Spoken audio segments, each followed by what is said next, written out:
इस्लामाबाद और मलका कोहसार मरी में गरज चमक के साथ बादल बरस पड़े। सवात के इलाके मैंगोरा में भी मूसलाधार बरसात हुई। बहावल नगर में मानसून के नए स्पेल ने तबाही मचा दी। छत गिरने और करंट लगने से तालिबा समेत 2 अफराद जाँ बहक हो गए। सड़कें, गलियां और मोहल्ले डूब गए। 2 नहरों में शिगाफ पड़ने से नशेबी इलाके ज़ेर-ए-आब आ गए। सियालकोट और करीबी इलाकों में भी बारिश से जलथल एक हो गया। सुबह सवेरे कराची के मुख्तलिफ इलाकों में ठंडी हवाओं के साथ बूंदाबांदी हुई। महकमा मौसमियात के मुताबिक आज पंजाब, बालाई खैबर पख्तूनख्वा, कश्मीर और गिलगित बल्तिस्तान में कहीं कहीं बारिश का इम्कान है। इस्लामाबाद और मलका कोहसार मरी में गरज चमक के साथ बादल बरस पड़े। सवात के इलाके मैंगोरा में भी मूसलाधार बरसात हुई।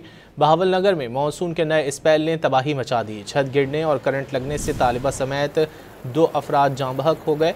सड़कें, गलियां और मोहल्ले डूब गए। 2 नहरों में शिगाफ पड़ने से नशेबी इलाके ज़ेर-ए-आब आ गए। सियालकोट और करीबी इलाकों में भी बारिश से जलथल एक हो गया। सुबह सवेरे कराची के मुख्तलिफ इलाकों में ठंडी हवाओं के साथ बूंदाबांदी हुई। महकमा मौसमियात के मुताबिक आज पंजाब, बालाई खैबर पख्तूनख्वा, कश्मीर और गिलगित बल्तिस्तान में कहीं कहीं बारिश का इम्कान है।